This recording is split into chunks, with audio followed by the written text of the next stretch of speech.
Presentasi kali ini strategi seleksi dan penempatan sumber daya manusia. Halo, perkenalkan, nama saya Bobi Darmawan dan Nurul Mutiara akan mempresentasikan tugas ini. Persaingan bisnis yang semakin ketat, organisasi dituntut untuk memiliki sumber daya manusia yang berkualitas, kompeten dan sesuai dengan kebutuhan pekerjaan. Sumber daya manusia menjadi faktor kunci dalam menentukan keberhasilan organisasi karena berperan langsung dalam meningkatkan dan menjalankan aktivitas operasional maupun strategis perusahaan. Oleh karena itu, perusahaan perlu menerapkan strategi yang tepat dalam proses seleksi dan penempatan tenaga kerja. Untuk selanjutnya ada tujuan. Oke, di sini akan saya jelaskan tujuan.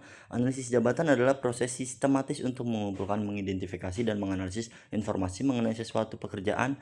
Informasi tersebut meliputi tugas, tanggung jawab, kondisi kerja, serta persyaratan yang harus dipenuhi oleh individu yang akan menduduki jabatan tersebut. Nah, menurut teori manajemen sumber daya manusia, analisis jabatan itu merupakan fondasi utama dalam berbagai fungsi sumber daya manusia seperti rekrutmen, seleksi, pelatihan, hingga penilaian kinerja. Tanpa analisis jabatan yang jelas, organisasi akan kesulitan untuk menentukan standar yang tepat dalam memilih dan menempatkan karyawannya. Oke, untuk poin selanjutnya saya akan menjelaskan tentang faktor-faktornya.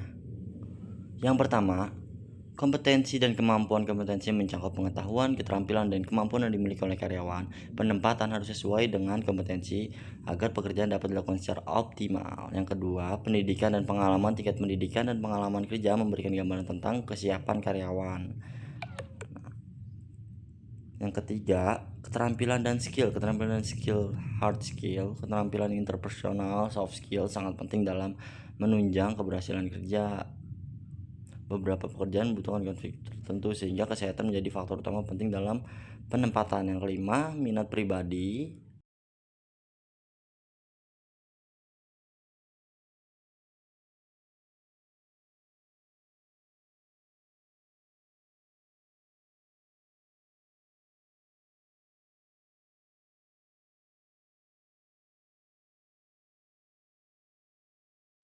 Oke guys, dan untuk poin selanjutnya adalah kita akan menjelaskan tentang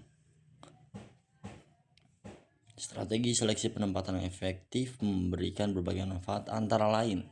Yang pertama, meningkatkan produktivitas kerja.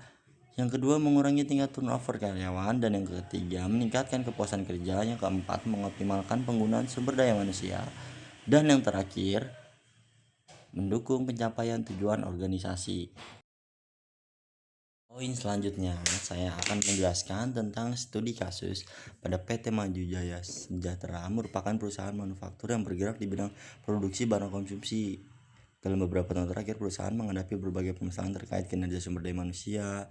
Nah, karena hal ini ditunjukkan dengan menurunnya tingkat produktivitas kerja, meningkatnya kesalahan dalam proses produksi. Jadi, tingginya tingkat turnover karyawan. Berdasarkan data internal perusahaan tersebut, produktivitas kerja menurun sekitar 12-15%. Sedangkan yang kesalahan produksi meningkat 15%. Selain itu, turnover karyawan mencapai 20% per tahun, yang tergolong sangat tinggi dibandingkan industri sesuai dengan kompetensi yang dia miliki. Dan untuk yang terakhir, saya akan menjelaskan kesimpulan. Berdasarkan pembahasan yang telah diuraikan pada bab-bab sebelumnya, terdapat simpulkan bahwa strategi seleksi dan penempatan merupakan bagian yang sangat penting dalam manajemen sumber daya manusia, menjadi dasar utama untuk menentukan kebutuhan tenaga kerja, karena melalui analisis jabatan dapat diketahui tugas, tanggung jawab, serta kualifikasi yang dibutuhkan untuk suatu posisinya yang sesuai. Terima kasih, mohon maaf apabila ada salah pengucapan maupun salah kata. Assalamualaikum warahmatullahi wabarakatuh.